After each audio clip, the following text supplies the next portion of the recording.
2050, 95% wilayah Jakarta Utara itu sudah ada di bawah laut.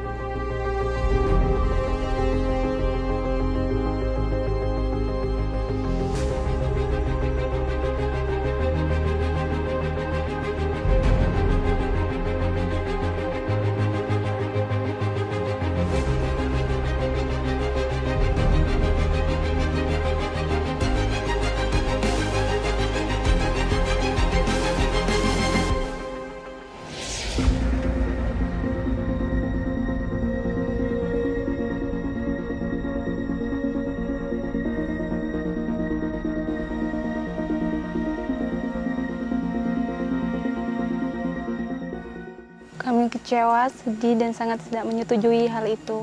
Kami takut hutan kami menjadi gedung-gedung yang tinggi, mata pencaharian kami, perekonomian kami hilang. Karena kami hanya hidup dari hutan, orang-orang pribumi khususnya.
Kita kena banjir terus, apalagi kalau air lagi naik kan, jadi airnya ngeluap ke bawah gitu.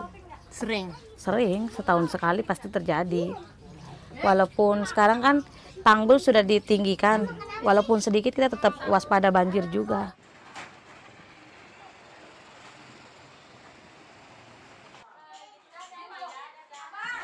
Iya, dinaikin 4 mobil, batu-batu kasar dulu. Baru di semen, terus baru di tehel. Hidupnya di sini, mau tinggal di mana? Dulu juga ya namanya orang susah.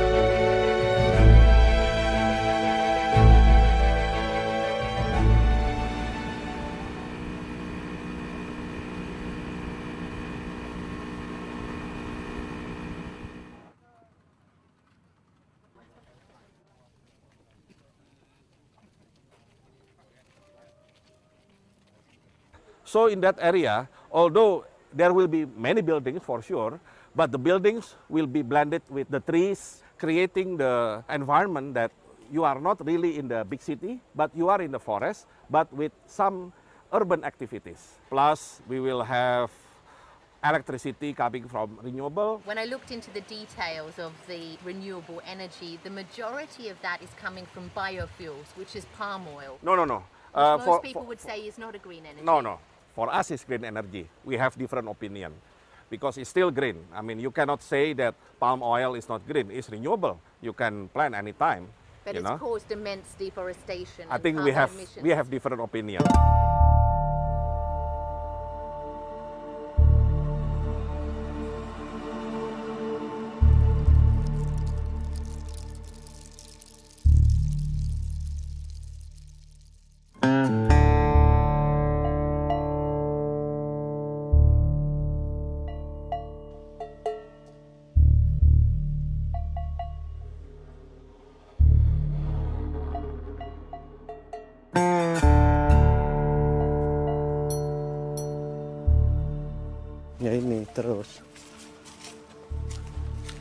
Ini kemarin masih hutan, rumput. Dulu hutan. Iya, hutan dulu ini. Ya di sini nih. Di situ itu tinggalnya. Pas cucu saya ada angkat dari sini kan.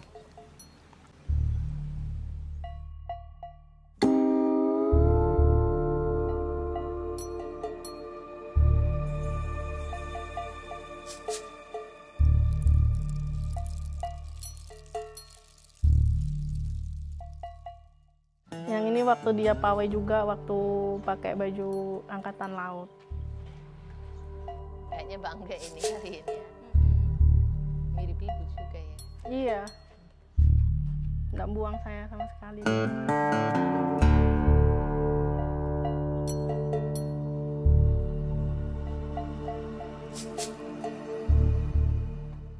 Saya percaya sudah lihat anak itu, tapi kok bisanya anak itu tenggelam itu nah. Jadi kaget juga ya. Iya, kaget banget Bu memang itu. Ya harapan saya ya mudahan dia kalau masih hidup itu ya bisa berbakti sama orang tuanya, ngejar cita-citanya dia yang dia inginkan. Dia kan cita-citanya udah di dokter Bu. Iya, jadi dokter dia kalau besar cita-citanya.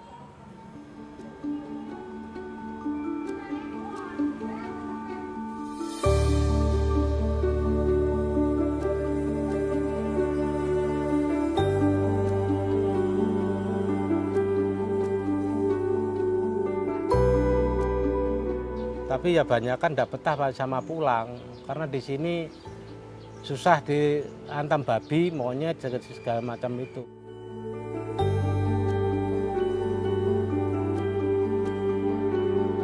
Mendukungnya supaya maju dan lagi bisa rame, nah, gitu loh. Tidak ada masalah komplain gini-gini, tidak ada. Yang jelas itu rame, kadang ibu kota di sini kan rame, semakin rame. Tata usaha mungkin juga akan meningkat. Ekonomi semakin meningkat.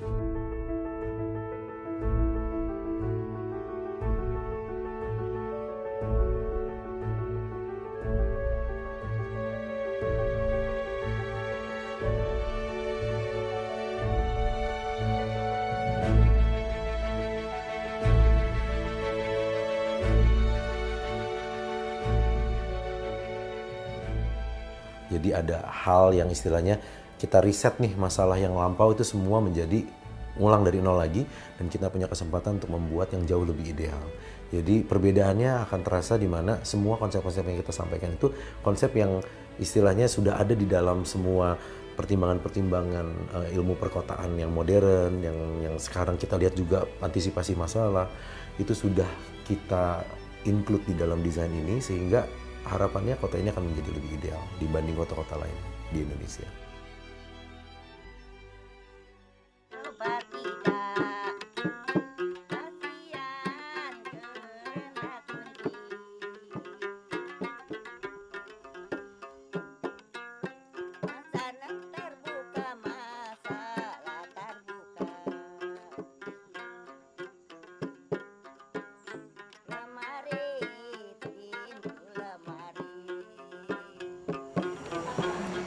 Karena kami hanya hidup dari hutan, orang-orang pribumi khususnya. Takut budaya kami dan bahasa kami hilang jika telah menjadi ibu kota sepaku ini. Are you not optimistic or hopeful that perhaps with access to universities, to better schools that may come with the new capital, that there could be a brighter future for your generation or those to come? Ya, memang benar. Itu pasti akan ada universitas, semua fasilitas akan mudah, akses jalan pun mudah. Tetapi kami, orang pribumi, hidupnya sudah terbiasa di hutan, selalu mencari pengobatan tradisional itu di hutan. Kami pun hidup dengan terbiasa berkebun. Mayoritas orang pribumi itu dia tidak bisa bersaing dengan orang-orang yang ada di luar seperti di ibu kota.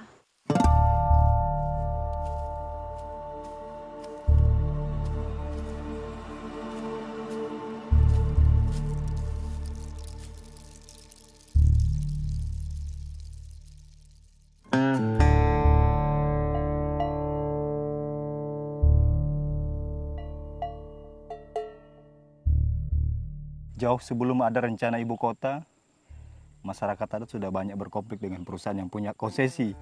Nah sekarang muncul negara membawa kabar ibu kota, mengatakan itu adalah milik negara. Itu akan menjadi beban yang baru buat masyarakat. Yang kemarin mereka melawan perusahaan, sekarang mereka melawan perusahaan dan negara. Karena akan lebih mudah mereka dirampas, diambil tanahnya. Bagaimana nasib generasi ini ke depan? Bagaimana nasib kampung ini ke depan? Yang katanya Kalimantan sebagai paru-paru dunia itu seperti apa?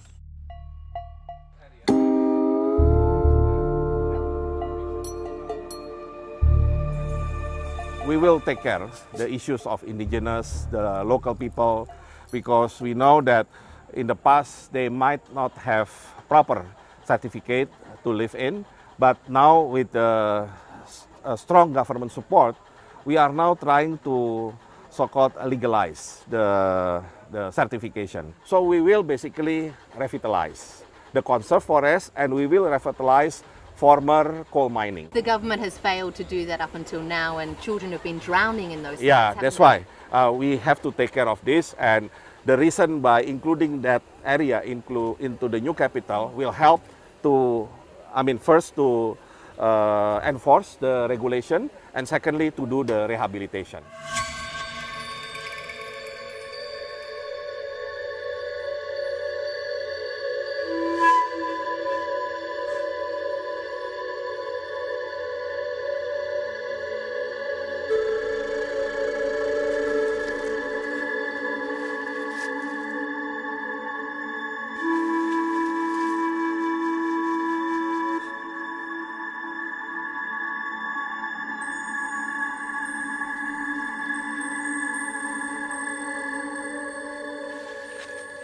Really beautiful forest, thick forest. Di sini tempat berbagai macam binatang, hewan, flora, fauna. Cari makan di sini, tempat tinggal di sini, dan mereka hidup di sini. Kalau ini dialihfungsikan dengan adanya ibu kota maupun dialihfungsikan dengan hutan produksi, flora fauna mau tinggal di mana lagi selain dari sini. But the government is insisting that it will protect existing forests, and they're even saying that they're going to restore areas to make this really a forest city. Belum direalisasikan, akan tuh bisa menjadi mereka bohong, mendustai, atau mereka memang iya. Belum ada bukti nyata bahwa mereka akan melestarikan. Kita patut waspadai.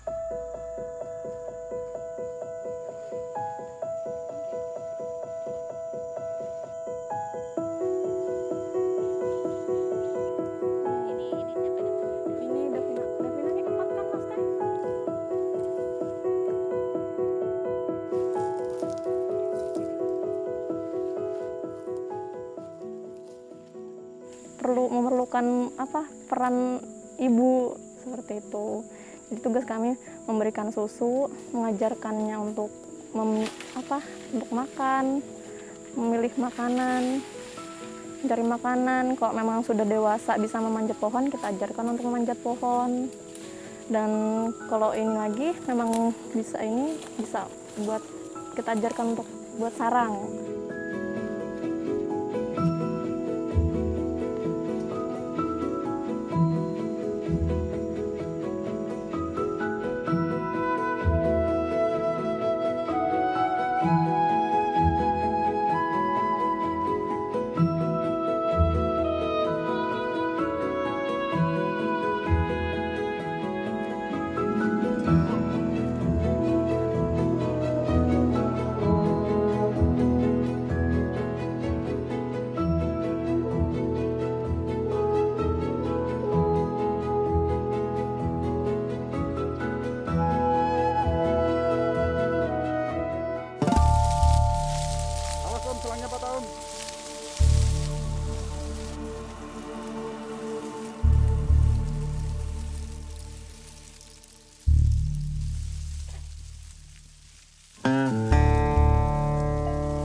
itu menjadi tugas kami para orang-orang adat untuk mempersiapkan diri kepada anak-anak kami.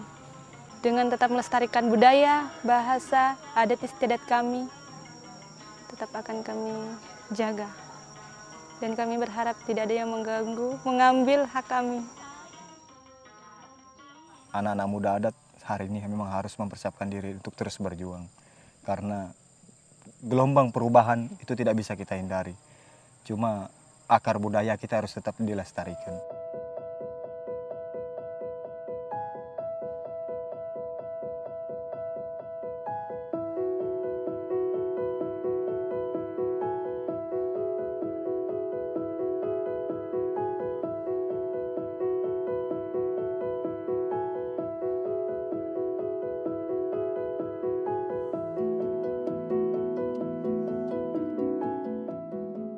Kalau saya sih maunya kalau bisa mah Jakarta tuh dibetulin aja, jangan sampai pindah begitu. Lebih baik di sini Jakarta diperbaikin lah, ditindak biar tidak jadi banjir lagi gitu, diperbaikin pokoknya.